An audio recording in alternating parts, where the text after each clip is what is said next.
상동교회 김혜생입니다. 제가 말씀을 전할 거는 아닌데 영문행님 또 전화 오셔가지고 젊은 사람이 좀 준비를 하라고 이렇게 하셔가지고 제가 전하게 되었습니다. 복음이란 이 말씀이 어디서 나올까, 어떻게 좀 빨리 기록되었을까 이렇게 제가 한번 찾아보니까 이사야서 40장 9절에 이렇게 이제 말씀을 시작하고 있습니다. 아름다운 소식을 시온에 전하는 자여, 너는 높은 산에 오르라. 아름다운 소식을 예루살렘에 전하는 자여, 너는 힘써 소리를 높이라. 두려워 말고 소리를 높여 유다의 성읍에 이르기를 너희 하나님을 보라 하라. 보라, 주 여호와께서 장차 강한 자로 임하실 것이요 친히 그 팔로 다스리실 것이라. 아름다운 소식이 있습니다. 영어로 보니까 복음이라고 이제 같이 이렇게 번역이 이제 되어 있었습니다. 오늘 저는 이제 이 아름다운 소식을 전하는 것에 대해서 한번 말씀을 보기를 이렇게 원합니다. 아름다운 소식, 복된 소식은 이사야 40장에 읽은 대로 주 여호와께서 장차 강한 자로 임하실 것이요 친히 그 팔로 다스리실 것이라. 하나님이 친히 다스리신다는 것, 이것이 이스라엘 민족에게서는 좋은 소식이고 아름다운 그러한 소식입니다. 이사야서를 기록하면서 옆에 아시리아라는 강력한 나라가 있었습니다. 그 나라가 북왕국 이스라엘을 722년에 멸망을 이렇게 시키셨습니다. 그런 강력한 옆에 국가를 이렇게 바라보면서, 그러나 그 나라와 비교할 수 없는 권능을 가진 하나님께서 직접 다스리시는 그 때가 올 것임에 대해서 그것은 정말 복된 소식이고 아름다운 소식이었습니다. 이사야서 52장 7절에 좋은 소식을 가져오며 평화를 공포하며 복된 좋은 소식을 가져오며 구원을 공포하며 시온을 향하여 이르기를 내 하나님이 통치하신다 하는 자의 산을 넘는 발이 어찌 그리 아름다운고 고백을 하고 있습니다. 정말 좋은 소식을 들고 오는 그 좋은 소식, 하나님께서 통치하신다는 그런 좋은 소식을 가지고 산을 넘어서 뛰어오는 그 발은 참으로 아름답다 이렇게 말씀하고 있습니다. 저희들이 이스라엘 신발을 보면은 현재 우리가 신고 있는 이런 데 신발은 이제 아니죠. 슬리퍼와 같은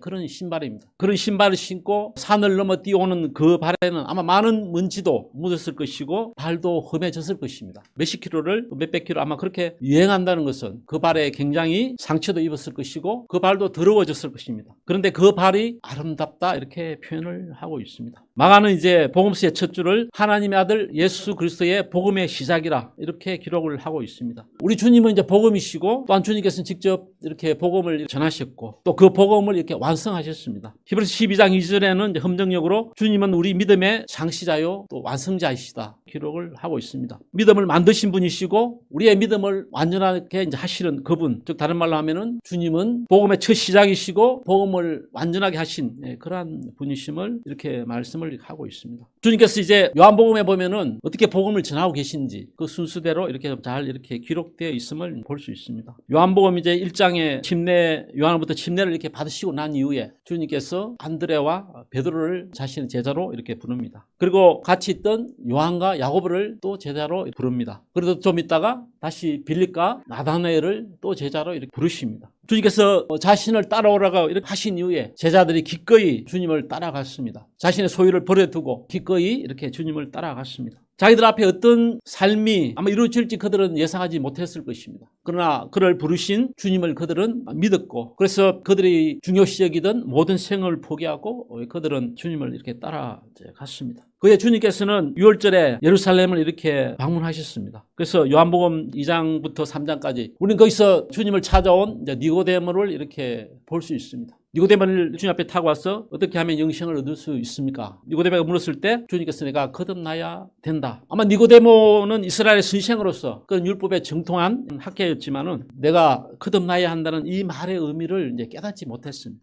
주님께서 그와 교제하시고 그 이후에 그가 주님을 영접했음을 우리가 성경을 통해서 이렇게 볼 수 있습니다. 그럼 주님을 변론했고 그 다음에 주님께서 돌아가셨을 때 주님 앞에 상품을 준비했던 그런 일들을 이렇게 볼 수 있습니다. 주님께서 그리고 갈릴리로 이렇게 다시 돌아가셨습니다. 갈리에서 복음을 이렇게 전하시다가 유대로 돌아가실 때 주님이 이제 사마리아 성을 지나가시면서 수가라는 한 동네를 이렇게 지나가시게 되었습니다. 그 사마리아 지역이기 때문에 유대인들과 교제하기 싫어하는 그 지역을 주님은 굳이 그 지역으로 이렇게 찾아갔습니다. 거기서 정오의 물길로는 한 여인을 이렇게 만났습니다. 주님 그 여인에게 자신에 대해서 말씀하고 있습니다. 여인이 그리스도가 오시면은 장차 우리에게 모든 것을 말해주실 분이 계실 것이다. 그렇게 여인이 고백했을 때 주님께서 내가 그리스도다 말씀하셨죠. 그리고 여인이 주님이 그리스도이심을 알고 자기 마을로 돌아가서 그 부끄러운 자기 자신에 대해서 이렇게 기꺼이 이렇게 고백했습니다. 그녀가 남편 5이 있고 지금 살고 있는 사람은 또 다른 사람인데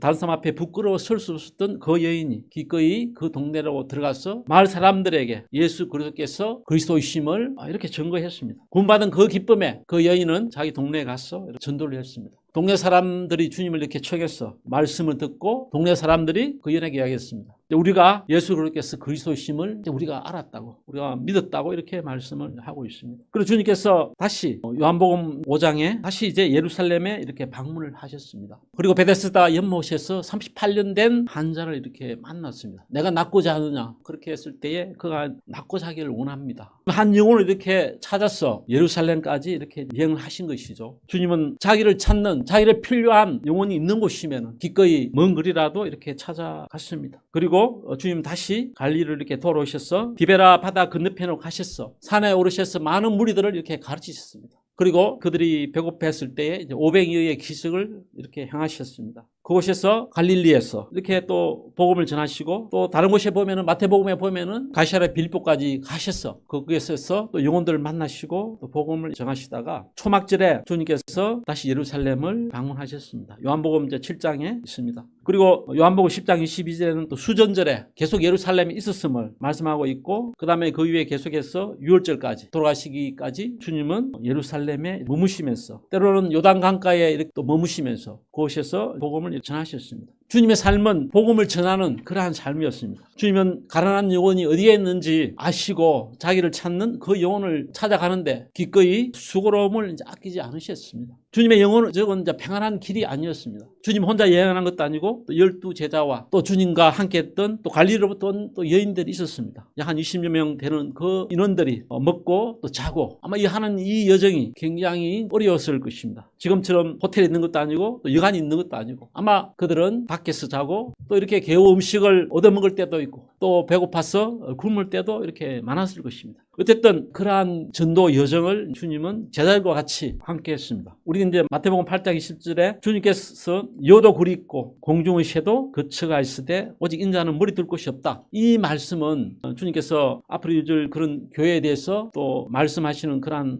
말씀과 연결되지만은 그러나 실제로 주님께서 그 전도 여행하는 그 과정이 여도 굴이 있고 공중의 새도 거처가 있지만은 우리는 참 쉴 곳이 없구나. 우리는 쉴 집이 없구나. 실제적인 그 상황을 이렇게 잘 보여주고 있는 그러한 모습입니다. 주님께서 유월절 엿새 전에 베다니 나사로의 집을 방문했습니다. 그때 나사로의 누이인 마리아가 나드 한 근에 귀한 향유를 가지고 와서 주님의 발에 붓고 자기 머리털로 주님의 발을 이렇게 씻기셨습니다. 그것을 바라보는 제자들은 그 의미를 잘 알지 못했습니다. 그러나 마리아가 이렇게 바라볼 때 주님의 발을 이렇게 마리아가 바라보았습니다. 그 3년여의 공생의 기간 동안에 아마 주님의 발은 그 여행으로 인해서 굉장히 험해져 있었을 것입니다. 발톱이 빠졌든지 아마 여러 가지 그런 과정을 거쳐서 주님의 발이 외형적으로는 아름답지 못했을 것입니다. 근데 그 발을 바라보는 마리아는 마음에 있었습니다. 복음을 전하기 위해서 또 인류에게 복음을 전하기 위해서 그리고 이 하나님의 아들이 이러한 수고를 하신 것에 대해서 마리아의 마음속에 이렇게 감동이 있었습니다. 그래서 기꺼이 자기 소유를 드렸습니다. 그리고 유월절 전날에 주님께서 저희들이 잘 알고 있는 대로 유월절 음식을 듣고 나서 주님께서 겉옷을 이렇게 두르시고 겉옷을 벗고 수건을 가져다가 이제 허리에 이렇게 두르시고 제자들의 발을 씻기기 시작하셨습니다. 물론 이것은 이제 주님께서 우리가 어떻게 성도들을 또 구도하는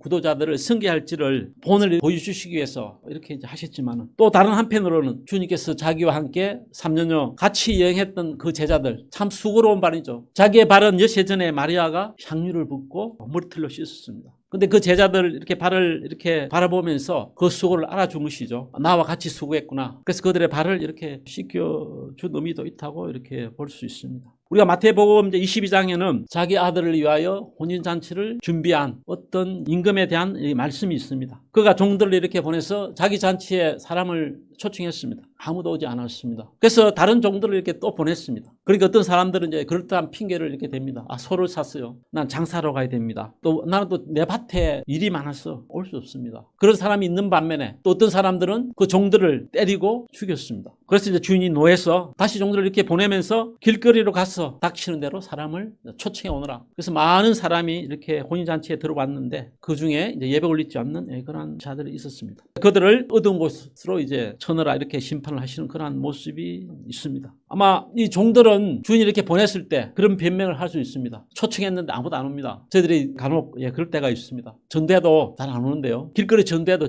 우리가 전도지를 많이 줬는데 아무도 안 옵니다. 근데 또 이 임금은 다른 종들을 이렇게 보냅니다. 거기에 대해서 임금이 무심한 건 아닙니다. 종들이 가서 어떤 고난을 받을지 임금은 미리 알았을 것입니다. 그런데 다시 종들을 보냈는데 그 종들은 이제 사람들이 말하는 그런 합당한 핑계를 이제 이야기하는 것이죠. 아, 오늘 회사 가야 돼요. 오늘 결혼식도 있고 그거 가야 됩니다. 그래서 이 복음에 들려고 하지 않고 어떤 사람들은 핍박하는 것이죠. 나한테 다시는 전하지 말라고. 그렇지만 다시 보냅니다. 그리고 많은 사람이 왔습니다. 그 중에 이제 구원받은 사람이 있는 것이죠. 그리고 또 어떤 사람들은 구원받지 않았습니다. 우리는 밭의 비유를 이렇게 알고 있습니다. 길가에 떨어진 씨앗, 때로는 돌밭에 떨어진 씨앗, 가시나무 밭에 떨어진 씨앗, 좋은 밭에 떨어져 열매를 맺는 씨앗. 그러나 씨를 뿌려야 되는 것이죠. 씨는 이렇게 누가 뿌리겠습니까? 종들이 이제 뿌리죠. 주님 우리에게 이제 이 씨를 뿌리라고 맺습니다. 열매를 맺을지 안 맺을지는 저희들이 이제 알 수 없는 것입니다. 그러나 이제 주인은 우리가 고생할 것을 미리 알고 있습니다. 핍박받을 것도 알고 있습니다. 그렇지만은 가서 그 일을 하라. 그래서 여기에 계신 우리 선교인들께서 아주 오랫동안 아마 그 일을 이제 해오실 것입니다. 때로는 전도를 해도 돌아가지 않는 무수히 많은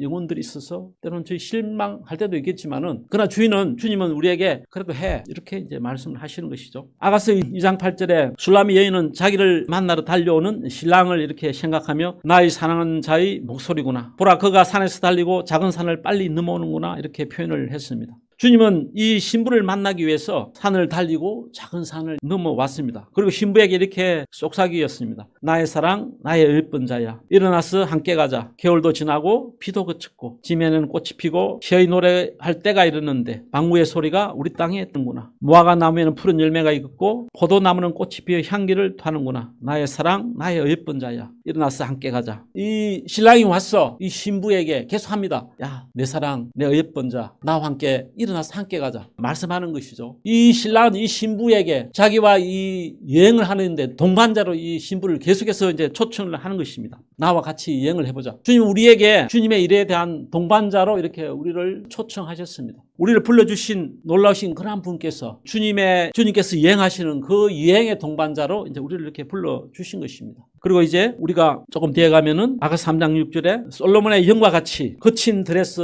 올라오는 이스라엘의 60명의 용사들에 대해서 이렇게 말씀을 하고 있습니다. 2장에서 그 여인과 같이 나와 이제 동행하자 그렇게 한 이후에 3장에서 그 거친 드레스 솔로몬의 연을 호위하면서 올라가는 용사 중에 용사 60명이 이렇게 기록되어 있습니다. 그들은 다 허리에 칼을 차고 싸움에 능한 자다 이렇게 말씀하고 있습니다. 그들은 어둠을 인하여 다 칼을 차고 싸움을 했던 그러한 사람들입니다. 그래서 그들을 용사라고 말씀하고 있습니다. 이 솔로몬과 같이 그들은 싸움을 했던 전장에 나갔던 그러한 동료들입니다. 전우들이죠. 그런데 그 거친 들에서 그들은 다 각기 칼을 찼습니다. 어느 누구도 칼이 없는 사람이 없이 전부 다 각자의 칼을 차고 그 전쟁을 이 솔로몬과 같이 했던 그러한 전우들입니다. 그래서 그들은 용사 중에 용사다 표현을 하고 있습니다. 그리고 아가서 8장 5절에 그 사랑하는 자를 이제 의지하고 거친 드레스 올라오는 여자가 있습니다. 그 사랑하는 자 주님이시죠. 주님을 의지하고 거친 들에서 올라오는 여자가 있습니다. 우리의 인생 가운데 저들을 불러주시고 난 이후에 저들은 주님을 의지하면서 그 거친